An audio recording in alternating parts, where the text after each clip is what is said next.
ये कहानी आशापुर नाम के एक छोटे से गांव की है। आशापुर गांव के लोग साधारण जीवन जीते थे। इस गांव में ज्यादातर किसान थे जो अपनी आजीविका के लिए बारिश पर निर्भर रहते थे। इसी गांव में रामू नाम का एक किसान रहता था। रामू मेहनती और ईमानदार था, लेकिन वह हमेशा अपनी किस्मत को कोसता रहता था। और आखिर कोसे भी क्यों ना, रामू बहुत मेहनत करता था, परंतु उसकी फसल कभी समय पर नहीं पकती, और जब पकती तो बारिश या सूखा सब बर्बाद कर देता। यह कहानी उसकी बदकिस्मती और एक अद्भुत मोड़ की है। एक दिन इसी तरह काम करने रामू सुबह सुबह अपने खेत पर पहुंच जाता है। रामू के पास एक छोटी सी जमीन थी जो अगल बगल से दूसरों की जमीन से जुड़ी हुई थी। रामू जब अपने खेत पर पहुंचा तो वो देखता है उसके अलावा अगल बगल के खेतों पर काम करने कोई भी नहीं आया है। ये क्या अब तक कोई नहीं आया? लगता है किसी को कुछ पड़ी ही नहीं है। चलो, अब इनके लिए तो मैं कुछ नहीं कर सकता, पर कम से कम अपने खेत का काम तो कर सकता हूं। फिर रामू अपनी कुदाल लेकर अपने खेत पर काम करने लगता है। काम करते करते सुबह की दोपहर हो जाती है, पर रामू अपने काम करने में इतना व्यस्त था कि उसे तो समय का पता ही नहीं लगता है। तभी थोड़ी देर में उसकी पत्नी गौरी उसके लिए खाना लेकर आती है। सुनते हो, आओ आकर खाना खा लो। गौरी की आवाज सुनकर रामू को समझ आता है कि दोपहर हो गई है। अरे ये क्या दोपहर हो गई? समय का तो पता ही नहीं चला। चलो, अब गौरी खाना लेकर आ गई है तो खाना खाकर थोड़ी देर आराम करके फिर काम करता हूं। रामू गौरी के साथ खेतों के पास वाले पेड़ के नीचे बैठकर खाना खाने लगता है। क्या हुआ जी? लगता है आज कुछ ज्यादा ही थक गए हों। हाँ, आज सुबह से लगातार खेतों पर काम कर रहा था। सुबह की दोपहर हो गई, पता भी नहीं चला। तो आपने थोड़ी देर आराम क्यों नहीं किया? मैं क्या करता, अगल बगल के खेतों पर कोई काम करने आया ही नहीं, तो मुझे लगा अभी दोपहर होने में समय है, इसलिए मैं भी लगा रहा। वो तो तुम आई तो पता चला कि दोपहर हो गई। क्या हुआ, अब तक कोई आया क्यों नहीं खेतों पर काम करने? वही तो, इन लोगों का ही सही है, जब मर्जी आते हैं, जब मर्जी जाते हैं। और एक मैं हूं जो इतनी मेहनत करता हूं, फिर भी पता नहीं कैसी किस्मत है मेरी, जो हमेशा कोई ना कोई बहाने से मेरी मेहनत बर्बाद कर ही देती है। रामू को इतने परेशान देखकर गौरी उसे दिलासा देने की कोशिश करती है। आप इतना क्यों दुखी हो रहे हो? आपको पता है ना, आप मेहनत करते हो तो बस।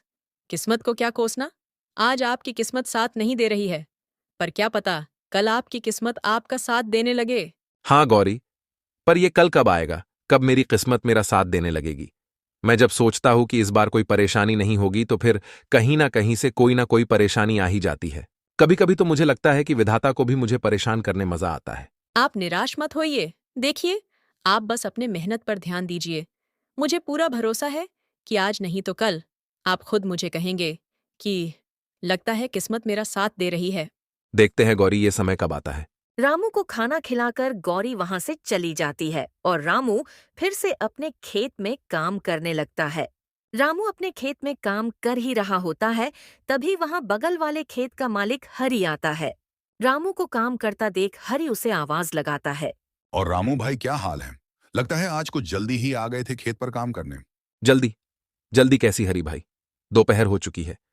तुम आज कुछ ज्यादा ही देर से आए हो। हाँ भाई, आज थोड़ा देर से उठा था तो सोचा दोपहर का खाना खाकर ही जाता हूँ खेत पर तुम्हें क्या हुआ है रामू भाई? खेत को देखकर लग रहा है तुम्हारा पूरा काम हो गया है, पर तुम्हारे चेहरे को देखकर लग रहा है काम अब तक शुरू भी नहीं हुआ है। नहीं भाई, ऐसी कोई बात नहीं है, वो बस अपनी किस्मत को लेकर थोड़ा परेशान था। अरे रामू भाई, कब तक अपनी किस्मत को कोसते रहोगे और कब तक किस्मत के भरोसे चलते रहोगे? अब किस्मत को कोसू नहीं तो क्या करूं भाई? तुम तो जानते ही हो ना, पिछले साल बाढ़ आई, फिर सूखा पड़ गया था, और अब जब इस साल कोई प्रकोप नहीं है तो दिन ब दिन मंडी में अनाज के दाम गिर रहे हैं।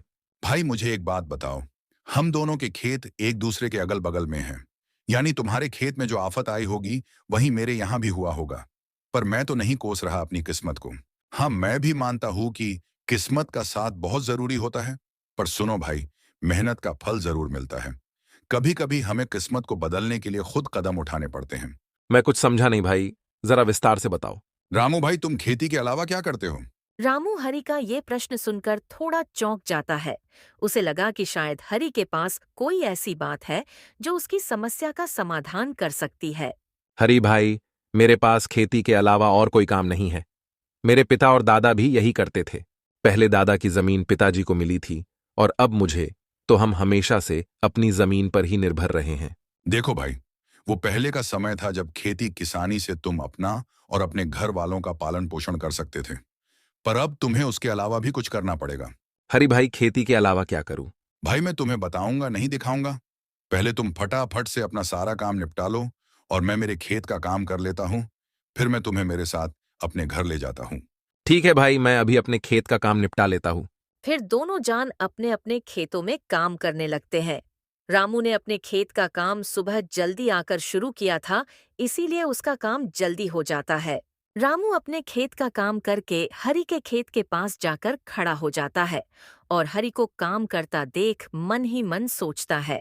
हरी भाई की मदद कर देता हूँ ताकि उनके साथ उनके घर जाकर पता कर सकूं कि वो क्या दिखाना चाहते हैं। हरी भाई रुको, मैं आपकी मदद कर देता हूँ ताकि आपका भी काम जल्दी हो जाए। ठीक है भाई। फिर क्या था, रामू भी हरी के खेत में उसके काम में मदद करने लगता है। रामू के मदद करने की वजह से हरी के खेत का काम भी जल्दी हो जाता है। धन्यवाद रामू भाई, आपकी वजह से आज मेरे खेत का काम जल्दी हो गया। धन्यवाद किस बात का भाई? आप भी तो मेरी मदद करने वाले हो, तो मेरा भी तो फर्ज बनता है आपकी मदद करना। हाँ भाई, चलो मेरे घर चलते हैं। फिर दोनों जान वहां से हरी के घर की तरफ चले जाते हैं। चलते चलते दोनों हरी के घर के पास पहुंच जाते हैं, पर घर में जाने से पहले हरी रामू को बाहर ही रोक लेता है। रामू भाई, तुम बहुत परेशान थे, इसीलिए मैं तुम्हें अपने साथ अपना ये राज बताने लाया हूँ। पर मैं जो तरीका तुमको बताऊंगा और घर पर जो चीजें तुम देखोगे, वो तुम किसी और को नहीं बताओगे। हरी की ये बात सुनकर रामू थोड़ा चौंक जाता है और सोचने लगता है। मुझे कुछ गड़बड़ लग रहा है, वरना हरी भाई ऐसी बात नहीं करते। पता नहीं वो घर पर मुझे क्या दिखाने वाले हैं। अरे रामू भाई, कहाँ खो गए? डरो मत। मैं तुम्हें जो दिखाने वाला हूँ, उसकी मदद से तुम्हारी मेहनत कभी बर्बाद नहीं होगी, चाहे सूखा पड़े या बाढ़ ही क्यों ना आ जाए। रामू थोड़ा परेशान तो हो जाता है, पर फिर भी वो हरी के साथ उसके घर में जाता है।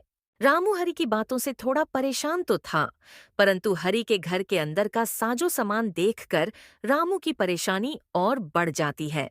बाप रे बाप, इतना सारा सामान! हरी भाई, तुम्हारा घर बाहर से तो किसी किसान का लग रहा था, पर इसके अंदर का माहौल तो किसी व्यापारी के घर जैसा है।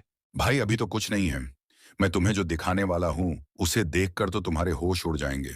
हरी की बातें सुनकर रामू की बेचैनी बढ़ने लगती है। हरी भाई, तुम मुझे वो दिखा दो जो दिखाने लाए हो, क्योंकि तुम्हारी बातें सुन सुनकर अब मैं बेचैन होने लगा हूं। ठीक है भाई, तुम यही रुको, मैं अभी वो सामान लाकर दिखाता हूँ।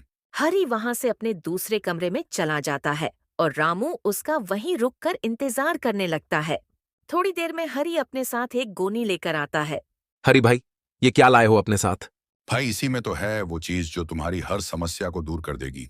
ऐसा क्या है इस गोनी में? हरी उसे वो खोलकर उसमें रखी चीज दिखा देता है। भाई ये क्या? ये तो चावल है। रामू भाई, ये कोई मामूली चावल के दाने नहीं हैं, ये मैंने चीन से मंगाए हैं। मैं कुछ समझा नहीं भाई, तुमने चावल के दाने चीन से क्यों मंगाए? और ये चीन के चावल मेरी किस प्रकार मदद कर सकते हैं? भाई मैंने जैसे कहा था, ये कोई मामूली चावल नहीं है। ये जो तुम मेरे घर पर साजो सामान देख रहे हो, सब इसके बदौलत ही आया है। मैं कुछ नहीं समझा भाई, ये कोई जादुई चावल है क्या? हाँ भाई, कुछ वैसा ही सोचो, जैसे कि हर बार हमारी फसल किसी न किसी कारण से बर्बाद हो जाती है, तो मैं क्या करता हूँ, बची खुची फसल में इसे मिलाकर बेच देता हूँ। इससे मेरा बहुत मुनाफा होता है। रामू को इन चावल के दानों में कुछ गड़बड़ लग रहा था। हरी भाई, ये चावल के दाने हमारे चावल के दानों से अलग है थोड़े। हाँ भाई, क्योंकि ये चावल उगाए नहीं बनाए जाते हैं। यानी ये चावल नकली है? हाँ, कुछ ऐसा ही समझो। पर इसको अगर हम दूसरे चावल में मिला दें, तो किसी को पता नहीं चलता है कि ये नकली चावल है, और इसे बेचकर मुनाफा भी तगड़ा होता है। भाई पर ये तो गलत है। ऐसे नकली चावल कोई व्यक्ति खाएगा तो उसकी तबीयत खराब हो सकती है। हाँ, तो उससे हमें क्या, हमें तो इसे बेचकर मुनाफा मिलेगा। हम उसमें खुश हैं, हम दूसरों की क्यों सोचें। जब हमारी फसल खराब हो जाती है, हमारे घर वाले भूखे मरते हैं, तो कोई पूछने आता है क्या? तो हम क्यों दूसरों की सोचकर अपना नुकसान कराएं? नहीं भाई, ये गलत है। मैं अपने फायदे के लिए किसी की जान से नहीं खेल सकता। भले ही मैं कितनी भी तकलीफ में क्यों ना रहूं, पर मैं किसी और के जान के साथ खिलवाड़ नहीं कर सकता। रामू भाई, एक बार फिर से सोच लो। ये चावल तुम्हें बहुत अमीर बना सकते हैं, और तो और इनके होते हुए तुम्हें अपने फसल की ज्यादा चिंता भी नहीं करनी होगी। जितना भी हुआ बाकी का ये संभाल लेंगे।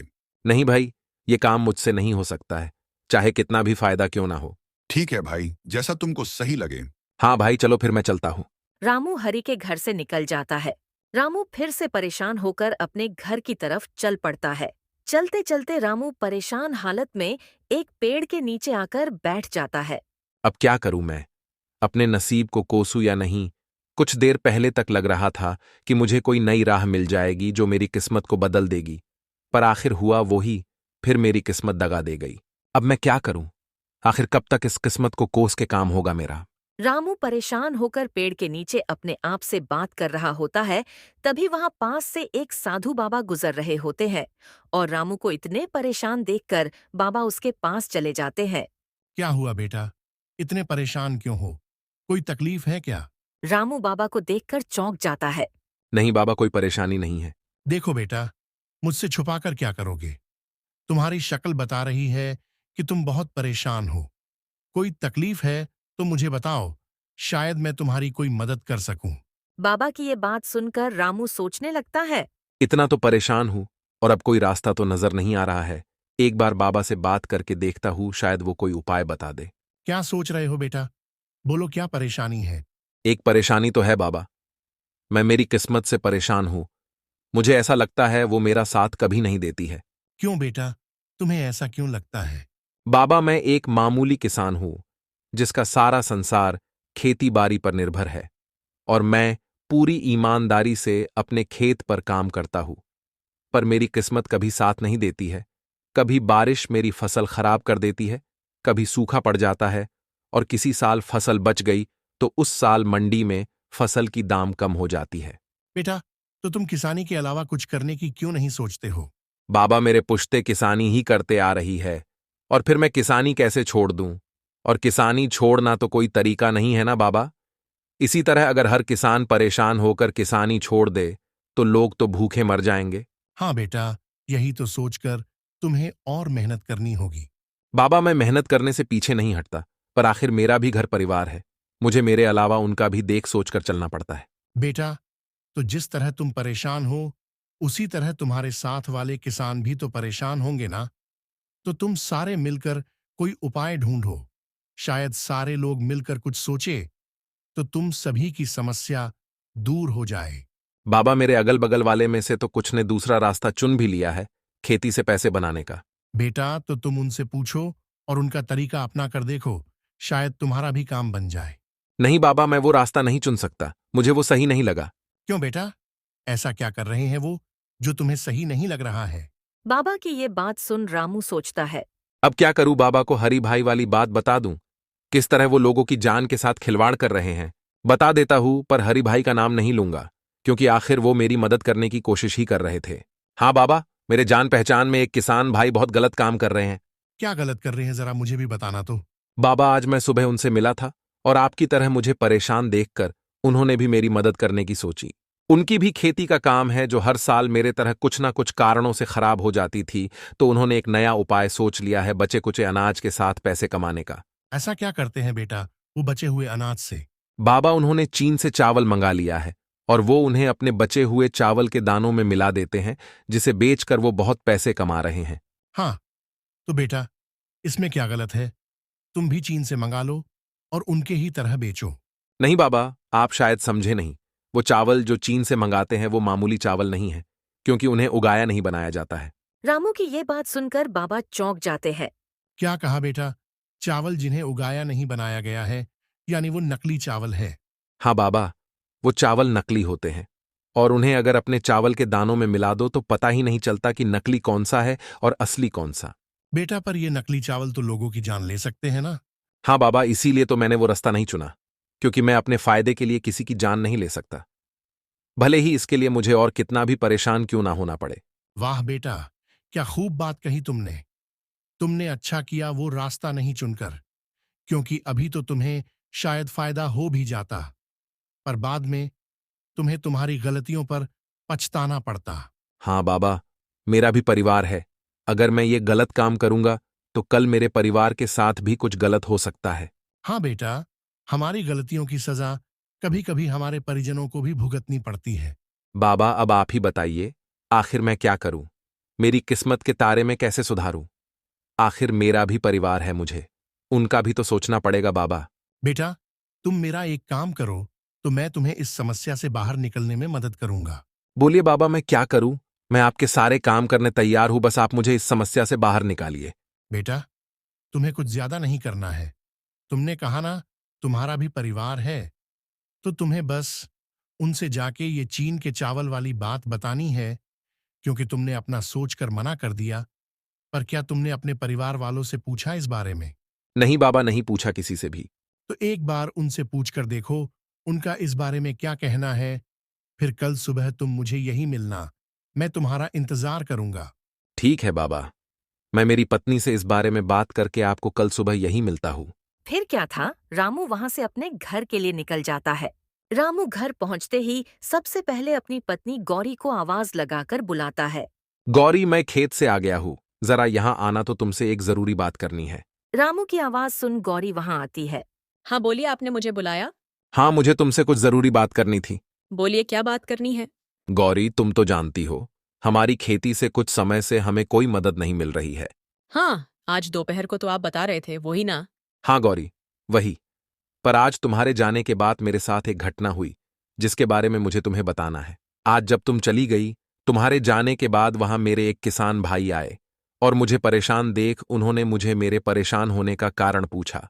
तो मैंने सारी बात बता दी। पर गौर करने की बात यह है कि जो हाल मेरा था, कुछ वैसा ही हाल उनका भी था, पर उन्होंने इस परेशानी से निकलने का एक रास्ता ढूंढ लिया है। क्या बात है? कौन है वो? और आप उनसे वो तरीका क्यों नहीं पूछते? इससे आपकी भी समस्या दूर हो जाएगी। कौन है वो मत पूछो, मेरे एक शुभ चिंतक ही समझ लो। पर पहले तुम मेरी पूरी बात सुन लो। मैंने जब उनको अपनी समस्या बताई तो उन्होंने उससे निकलने का रास्ता तो बताया, पर वो रास्ता थोड़ा अटपटा है। अटपटा? ऐसा कैसा तरीका है, मुझे बताइए जरा, मैं भी तो सुनो। जैसे मेरी फसल कभी बारिश की वजह से खराब हो जाती थी तो कभी सूख जाती थी, वैसे ही उनकी भी हालत थी। पर अब वो चीन से चावल मंगाते हैं। क्या कहा? चीन से चावल? हाँ गौरी, वो चीन से चावल मंगाते हैं और फिर उनको अपने पास बचे हुए चावल के दानों में मिला देते हैं और बाजार में बेचते हैं। इससे उन्हें बहुत फायदा होता है और किसी को नहीं समझता कि असली कौन सा है और नकली कौन सा। रामू की ये बात सुनकर गौरी थोड़ा आश्चर्य में पड़ जाती है। मैं कुछ समझी नहीं, असली चावल नकली चावल? हाँ गौरी, चीन से लाए हुए चावल नकली चावल होते हैं। उन्हें उगाया नहीं बनाया जाता है और वो काफी सस्ते मिलते हैं। उन्हें सस्ते में लाओ और अच्छा मुनाफा कमाओ। पर नकली चावल तो खाने में जानलेवा साबित हो सकते हैं, तो ये तो बहुत गलत बात है, अपने मुनाफे के लिए किसी की जान लेना।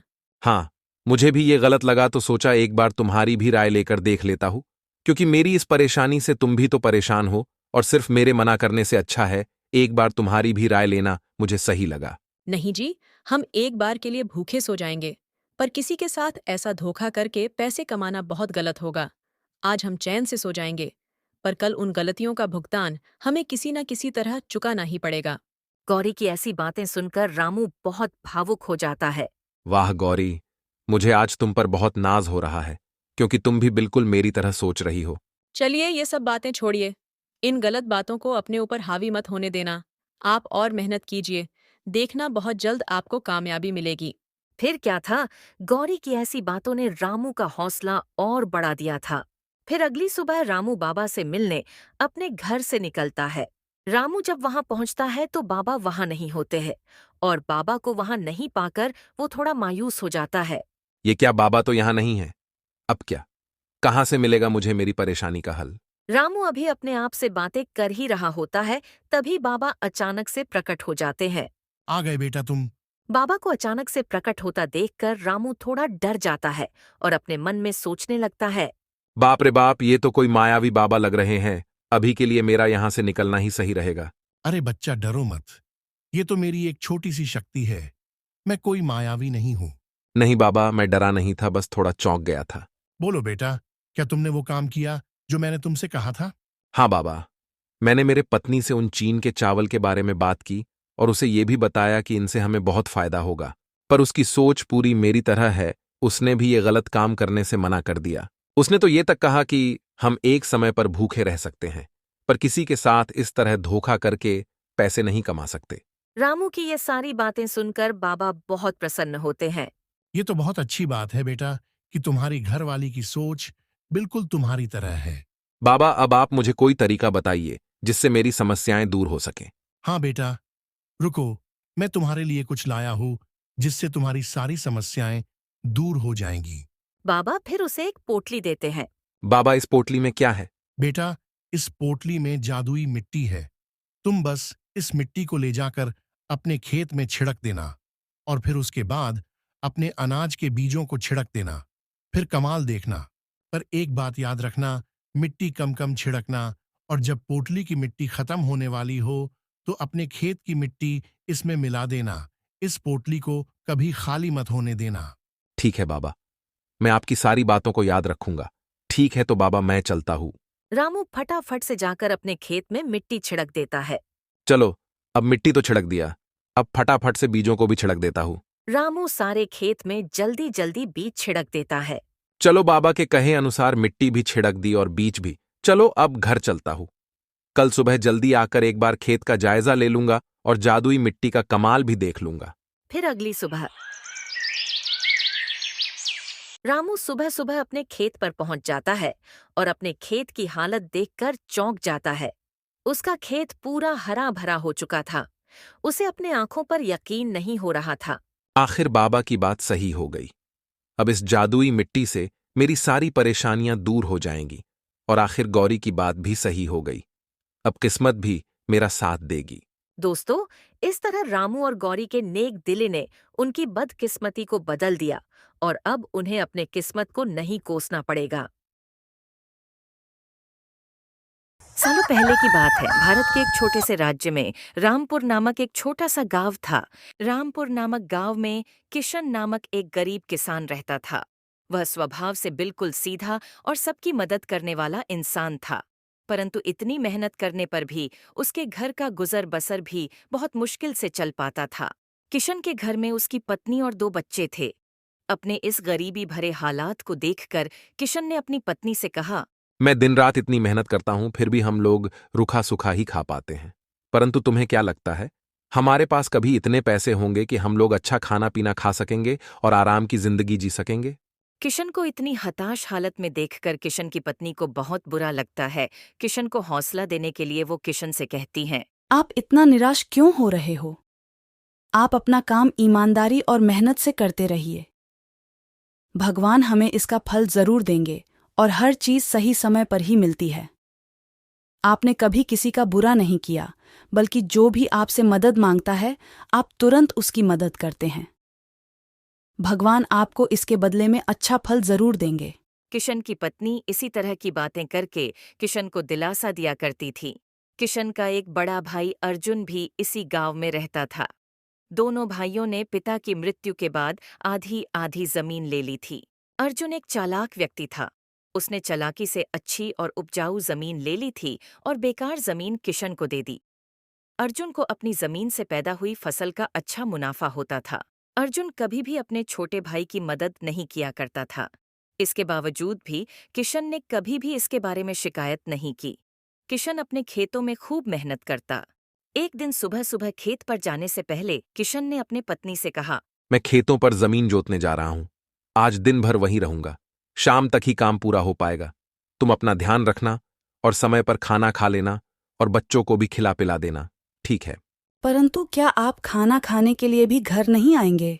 किशन जानता था कि घर में केवल थोड़ा सा ही राशन बचा है, इसीलिए वह जानबूझकर अपनी पत्नी से कहता है, देखो, मैं वहीं कुछ खा लूंगा, लेकिन तुम समय पर खाना जरूर खा लेना।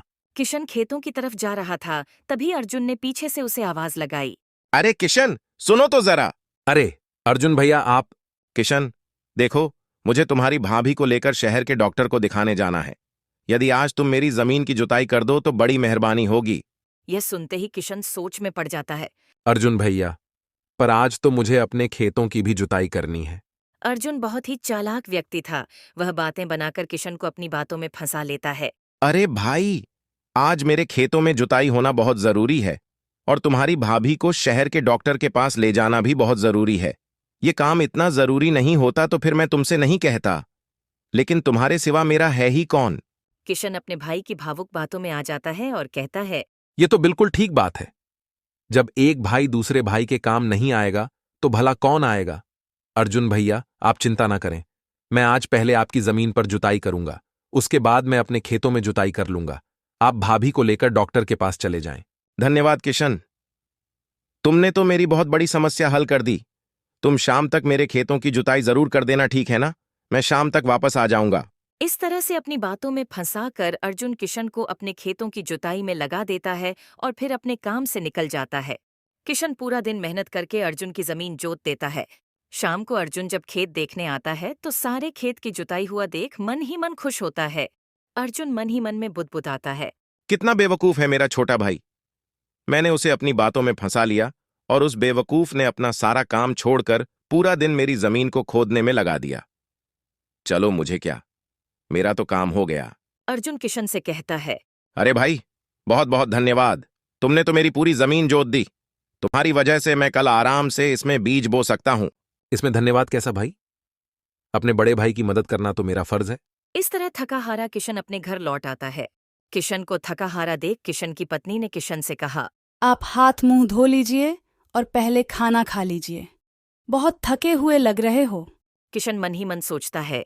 मेरे लिए खाना बचा ही नहीं होगा, और अगर बचा होगा तो शायद इसने कुछ नहीं खाया होगा। किशन ने अपनी पत्नी से कहा, ये खाना तुम खा लो, मुझे बिल्कुल भी भूख नहीं है। क्या हुआ? आपको भूख क्यों नहीं लगी? अरे, आज अर्जुन भैया के खेतों पर काम चल रहा था। ना तो उन्होंने मुझे खाना खिला दिया, और अब मुझे और खाना खाने की इच्छा भी नहीं है। घर की स्थिति देखकर किशन मन ही मन बहुत दुखी होता है और सोचता है, हे भगवान, मैं कितना बेबस हूं कि अपने पत्नी का भी पेट नहीं भर सकता। बेचारी भूखे पेट ही घर का सारा काम करती है, लेकिन फिर भी वो मुझे कुछ नहीं कहती हैं। मुझसे इसकी हालत नहीं देखी जाती। ये सोचते सोचते किशन सो जाता है तो वह अपने सपने में देखता है कि लक्ष्मी उसके ऊपर सोने के सिक्कों की वर्षा कर रही है। अगले दिन किशन उठते ही यह बात अपनी पत्नी को बताता है। रात को मैंने एक सपना देखा। सपने में महालक्ष्मी मेरे ऊपर सोने के सिक्कों की वर्षा कर रही थी और हमारी गरीबी दूर हो गई है। किशन की सपने वाली बात सुनकर किशन की पत्नी कहती है, यह तो बहुत अच्छा सपना है। सुबह का सपना तो सच होता है। देखो भगवान आपकी मदद जरूर करेंगे। चलो आज जाकर खेतों की जुताई करनी है। वहां से आते आते कुछ खाने का सामान भी लेता आऊंगा। यह कहते हुए किशन खेतों पर चला जाता है और वहां जाकर जुताई का काम शुरू करता है। जुताई करते समय उसकी कुदाल से कोई चीज टकराती है। अरे, ये क्या है? लग रहा है कोई बड़ा सा बर्तन है। खोद कर देखता हूं कि आखिर यह है क्या। किशन जैसे ही थोड़ी और खुदाई करता है उसे एक बड़ा सा मटका दिखाई देता है। मटका खोदने पर उसकी आंखें खुली की खुली रह जाती हैं। उसमें सोने की 2 मोहरें पड़ी थीं। मटके में सोने की 2 मोहरें देखकर किशन कहता है, अरे ये क्या? मटके में तो सोने की 2 मोहरें पड़ी हुई हैं। भगवान ने मेरी सुन ली और मेरा सपना सच हो गया। इसीलिए मुझे सोने की मोहरें मिली हैं। तभी अचानक उसके सामने एक बूढ़ी अम्मा आती है और कहती है, बेटा, मैं एक लाचार बुढ़िया हूँ। अपनी एक प्यारी सी गाय का दूध बेचकर अपना पेट भरती हूँ। मेरा इस दुनिया में कोई नहीं है, पर वह गाय बहुत बीमार हो गई है और उसके इलाज में बहुत खर्चा होगा। क्या तुम मेरी कुछ मदद कर सकते हो? भगवान तुम्हारी सब परेशानियां दूर कर दे। उसे देखकर थोड़े समय के लिए किशन सोच में पड़ गया और सोचने लगा, जिस तरह मैं गरीब और लाचार हूं, ये बुढ़िया भी बिल्कुल वैसी ही है। भगवान ने मेरी मदद की और मुझे 2 सोने की मोहरें दी हैं। क्यों ना मैं इनमें से एक मोहर इस बुढ़िया को दे दूं? इससे इसकी भी परेशानी दूर हो जाएगी। बस यही सोचकर किशन उस बुढ़िया को एक सोने की मोहर पकड़ा देता है। अम्मा, मेरे पास पैसे तो नहीं है, लेकिन यह एक सोने की मोहर है। इसे बाजार में बेचकर आपको अच्छा खासा पैसा मिल जाएगा, जिससे आप अपनी गाय का इलाज करा सकेंगी। तुम खुद मुसीबत में हो, लेकिन फिर भी दूसरों के बारे में सोच रहे हो। मेरा आशीर्वाद है कि कभी भी तुम्हें गरीबी का सामना नहीं करना पड़ेगा। किशन उस एक सोने की मोहर को लेकर बाजार जाता है और वो उस एक सोने की मोहर को निकालकर बाजार में जाकर बेचता है और अपने घर के लिए खाने पीने का सामान लेकर घर वापस आता है। किशन के पास इतना सामान देखकर उसकी पत्नी किशन को देखकर पूछती है, आप तो बहुत सारा सामान लेकर आ गए, और आपके पास यह मटका कैसा है? आज मुझे खेत जुताई करते समय यह मटका मिला है। इसमें मिली एक सोने की मोहर मैंने बेच दी।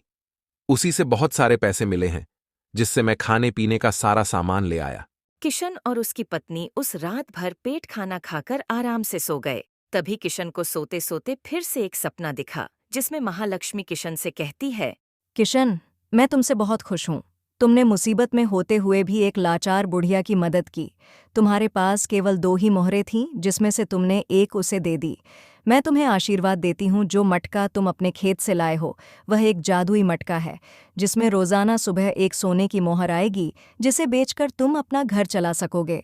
अब तुम्हें जीवन भर गरीबी का सामना नहीं करना पड़ेगा और अब से तुम्हारा जीवन सुखमय और खुशहाल हो जाएगा। किशन अचानक से उठ जाता है और सपने के बारे में सोचता है। एक दिन पहले वाले सपने में महालक्ष्मी ने मुझे सोने की मोहर दी और वह सपना सच हुआ।